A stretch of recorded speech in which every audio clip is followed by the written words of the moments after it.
Reciban todas las personas que nos acompañan en este importante encuentro académico un cordial saludo. Previo a presentar una sencilla exposición de ideas, quisiera agradecer a la Universidad Francisco de Paula Santander la oportunidad de participar en este evento, además de reconocer y resaltar el gran papel que para que este fuere posible ha cumplido el doctor Eduardo Osorio y todo su equipo.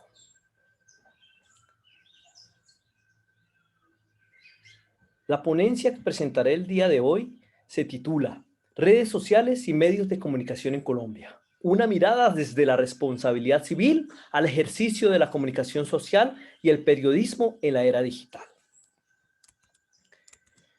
Esta ponencia se dividirá en tres grandes partes. En la primera resaltaremos algunas ideas acerca de la libertad de expresión, tocaremos algunos aspectos muy importantes de una sentencia que cambió el rumbo del ejercicio del periodismo y la comunicación social en Colombia y finalmente hablaremos de la relación entre el periodismo en la era digital y la responsabilidad civil y también su simbiosis con la libertad de expresión.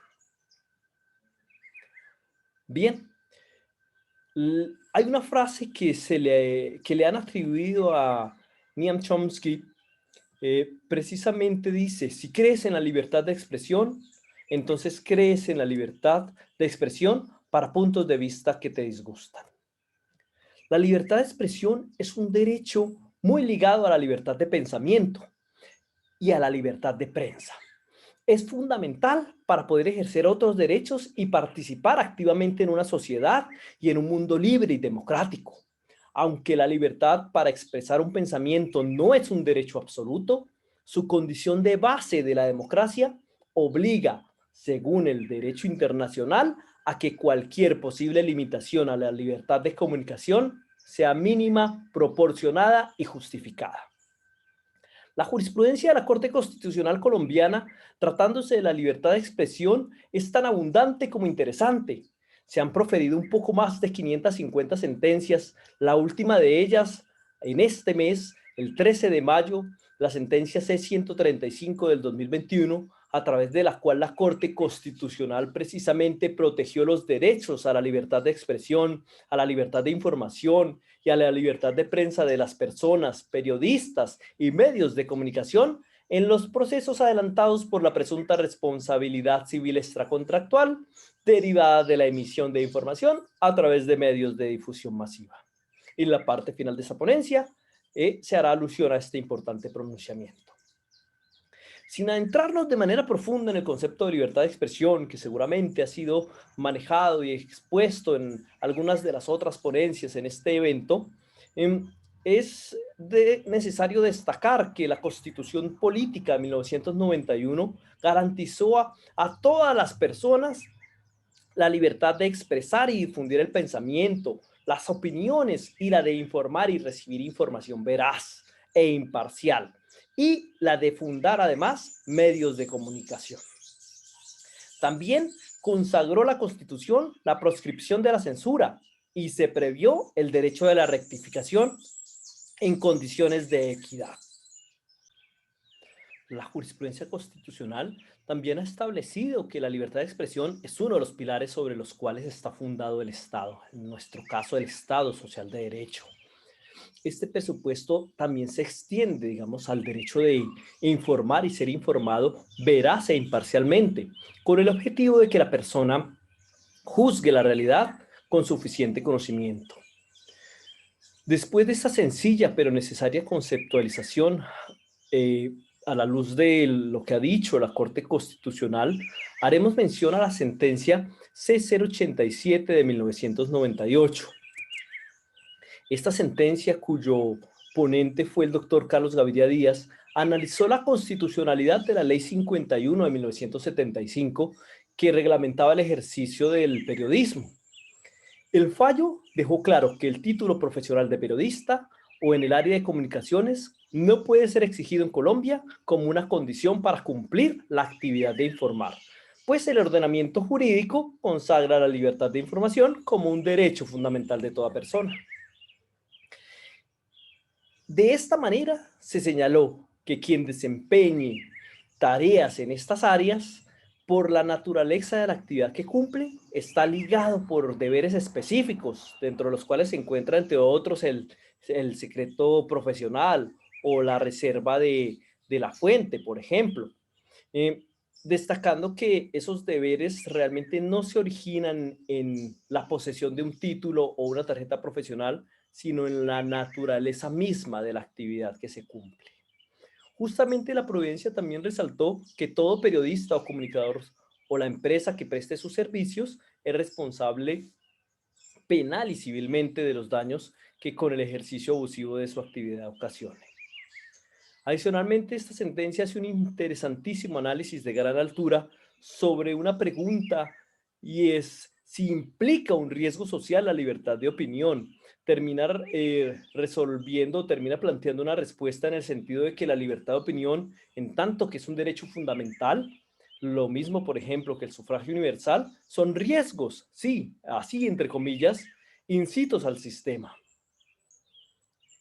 Bien, la comunicación social y el periodismo en la era digital nos llevan a nosotros a decir que este aspecto pues requiere un gran espacio de tiempo para su análisis y discusión. Brevemente diremos que la convergencia digital e Internet trajeron los mayores cambios experimentados por los medios de comunicación social y la manera como se ejerce el periodismo. Algunos estudios han demostrado que menos del 10% del tiempo en el que se usa un teléfono está destinado realmente para hacer llamadas telefónicas. El cambio no ha sido solo desde lo tecnológico, es un cambio también cultural, es un cambio social. La sociedad ha evolucionado y ha pasado a reconocer la información como el insumo transversal para su desarrollo y la consolidación social. En las redes sociales, especialmente en Facebook, hemos visto la proliferación de periodistas, algunos con formación académica, otros sin esta, pero que es importante reiterarlos. Estos últimos están legitimados y autorizados para ejercer su labor en razón precisamente a la sentencia C087 de 1998 que acabamos de mencionar. A través de un fanpage transmiten noticias, comunican y además expresan sus opiniones, en ocasiones a miles de seguidores que los convierten en su fuente directa de contacto con el acontecer internacional, nacional, regional y también lógicamente local. Son periodistas y gozan de este reconocimiento en nuestro Estado social de derecho. Decir lo contrario o descalificarlos porque no han pasado por las aulas de una universidad va en contravía con el sentir de la jurisprudencia constitucional. Algunos de estos medios digitales se constituyen formalmente y se registran ante la Cámara de Comercio, pero su mayoría sencillamente están ejerciendo. Basta con tener un celular con datos y un perfil de Facebook para ejercer el periodismo en las redes sociales. Es una realidad que es innegable. Revisaremos finalmente la responsabilidad civil del comunicador social y periodista digital a la luz de la jurisprudencia de la Corte Suprema de Justicia en concordancia con la jurisprudencia de la Corte Constitucional. Empezaré por aclarar que esta ponencia se construyó bajo la mirada que le han dado la Corte Suprema de Justicia a la responsabilidad civil extracontractual bajo las disposiciones normativas que estuvieron vigentes hasta el pasado 13 de mayo, cuando la Corte Constitucional declaró inexequible los artículos 55 y 56 de la Ley 24 de 1944, los cuales establecían un régimen especial de responsabilidad para las personas, periodistas y medios de comunicación en el ejercicio de la emisión de información a través de mecanismos de difusión masiva. La responsabilidad civil en estos casos ahora deberá ser juzgada de conformidad con el régimen general dispuesto en el artículo 2341 del Código Civil y el sistema probatorio definido por el Código General del Proceso.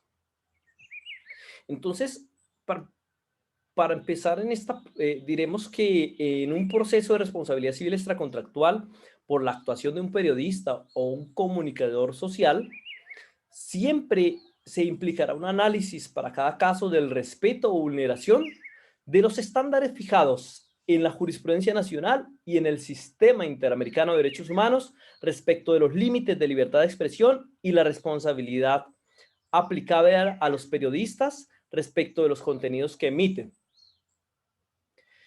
La garantía a la libertad de expresión en cualquiera de sus connotaciones, aunque ampliamente protegida por el derecho nacional e internacional, no significa que esté provista de limitaciones y que el evento de usar en el ejercicio de la misma no le acarree una responsabilidad al comunicador o al periodista o al medio de comunicación social. La Corte Suprema de Justicia ha precisado que en el marco de los procesos judiciales, el juez está habilitado para calificar las conductas desplegadas por los medios de comunicación a través de sus periodistas y eventualmente deducir la correspondiente responsabilidad de estos. En este sentido, también se ha dicho que la información suministrada debe cumplir con los estándares de veracidad, objetividad e imparcialidad. Veracidad, objetividad e imparcialidad. Pues de no ser así, bien se podría llegar a penalizar esa actividad cuando invade, entre otras cosas, la esfera de derechos individuales o colectivos que también son protegidos por el ordenamiento jurídico. La divulgación de la información debe hacerse con total responsabilidad social y ética, evitando direccionar o incidir en los resultados de investigaciones que por competencia, por ejemplo, son asumidas por órganos encargados para ello y que ya están previstos en nuestro ordenamiento jurídico. Digamos que lanzar juicios de valor e incriminaciones que riñen precisamente en nuestro ordenamiento jurídico con la imparcialidad, pues pueden contribuir a desencadenar conflictos o violaciones de derechos fundamentales. La actividad de los medios de comunicación está intrínsecamente ligada con algunos derechos fundamentales, como la libertad de expresión, el derecho a la información y a la comunicación. Sin embargo, o no obstante, en algunos casos, al desarrollar ese ejercicio se puede llegar a ocasionar perjuicios a los particulares, bien sea por masificar una información de forma errónea, de manera deficiente, de manera inoportuna, tergiversada o violando algún derecho fundamental. Y desde el punto de vista internacional, digamos que el Pacto Internacional de Derechos Civiles y Políticos consagra la libertad de las personas a difundir información e ideas utilizando cualquier medio, esto es, escrito, impreso, artístico, oral, en el caso que estamos mencionando a través de plataformas digitales. Sin embargo, no se plasma como un derecho absoluto, sino que por el contrario, se definen algunos límites o parámetros al respecto. En este sentido, la divulgación de información no debe vulnerar el respeto y la reputación de los demás, ni tampoco la seguridad nacional, el orden público, la salud o la moralidad pública. En el artículo 17 se establece que toda persona tiene derecho a no ser objeto de injerencias arbitrarias o ilegales y la prohibición de ser atacada en su honra y reputación. A su turno, digamos que la Convención Americana sobre Derechos Humanos, en su artículo 13, introduce la palabra censura, que está ligada en este caso pues, a las restricciones sobre la divulgación de la información. De otro lado, señala que no pues, se puede restringir por vías de hecho o por medios indirectos el derecho a la expresión. Por último, la convención pues resalta el derecho elemental de las personas a la protesta, a la protección, perdón, contra injerencias o ataques en su honra y su reputación. Tenemos, bien, en las sociedades contemporáneas, pues digamos que el periodismo se convirtió en una función social de gran importancia. Está catalogado como la representación de un verdadero poder. Por tal razón, se le exige a este la imparcialidad en la información y estar desligados de, con negrilla, intereses políticos y económicos.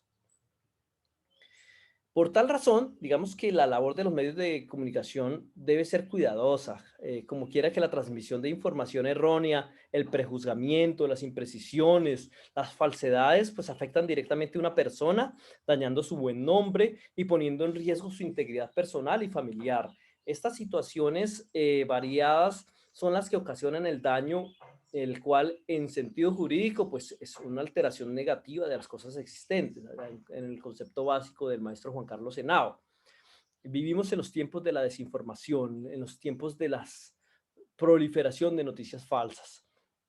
Entonces vamos a revisar cuáles son esos criterios de la responsabilidad civil por el ejercicio de la actividad periodística, establecidos precisamente por la Sala de Casación Civil de la Corte Suprema de Justicia, mm, tenían mucho más de prácticamente un poco más de 20 años de vigencia. Estos criterios establecidos en el año 99 eran básicamente tres. El primero, la presencia de intención de perjudicar o deteriorar el buen nombre o la honra de una persona determinada o determinable con la información falsa o inexacta que a sabiendas se divulga. O bien porque por la simple culpa, entendida esa culpa como la falta de diligencia profesional periodística necesaria para el comportamiento y el ejercicio informativo que realmente asegure o por lo menos procure que la información que se divulgue, además de ser veraz e imparcial, también respete los derechos de los demás y el orden público en general. Bien, el segundo de esos elementos pues es que se requiere la existencia de un daño. Ese daño puede ser moral, por ejemplo, cuando se deteriora, cuando se afecta la honra, la reputación o se lesiona alguno de los demás derechos inherentes a la personalidad. O material, cuando se refiere a una disminución de los derechos que conforman el patrimonio económico existente o que podía adquirirse mediante la realización de un trabajo o por medio de la explotación económica pertinente. En todo caso, digamos que los perjuicios actuales o futuros, estamos hablando de esos, debe tratarse de perjuicios actuales o futuros, pero ciertos e ilícitos. Mm, Ahora, en la demostración de una u otra especie de daño, es preciso tener en cuenta la clase del perjuicio cuyo resarcimiento se solicita, porque tratándose de daño moral, se hace necesario considerar todas las afecciones de los derechos de la personalidad, es decir, debe tenerse presente que su deterioro provenga de la información carente de veracidad o imparcialidad. El tercero de estos elementos, pues es que dicha responsabilidad también exige que exista una relación de causalidad entre la divulgación falsa o parcial, hecha intencional o culposamente, y los daños mencionados, de tal manera que estos sean directamente atribuidos a aquella, teniendo en cuenta, entre otros, la finalidad o el contenido de la información y la especie del daño, si es moral o material, cuya indemnización finalmente se reclama.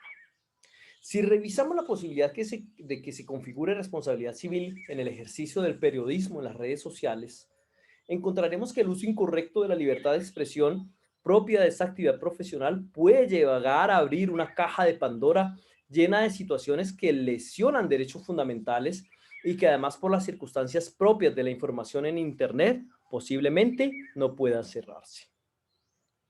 Llegamos al momento de las conclusiones y aquí vamos a decir que el ejercicio de la comunicación social y el periodismo en las plataformas digitales, específicamente en las redes sociales, es un ejercicio legítimo de libertad de expresión, de libertad de opinión y de comunicación y que no requiere de una titulación universitaria. Sin embargo, implica una responsabilidad ética y social. Ese mismo ejercicio implica un riesgo social dentro del Estado social de derecho que debe existir en pro de la garantía de la democracia. Y finalmente decimos que ese ejercicio de la comunicación social y el periodismo en las plataformas digitales implica la posibilidad de responder en un proceso judicial por responsabilidad civil derivada de la afectación de derechos a terceros. Gracias por su atención. Espero haber dejado acá en el aire algunas ideas importantes acerca de este interesante tema.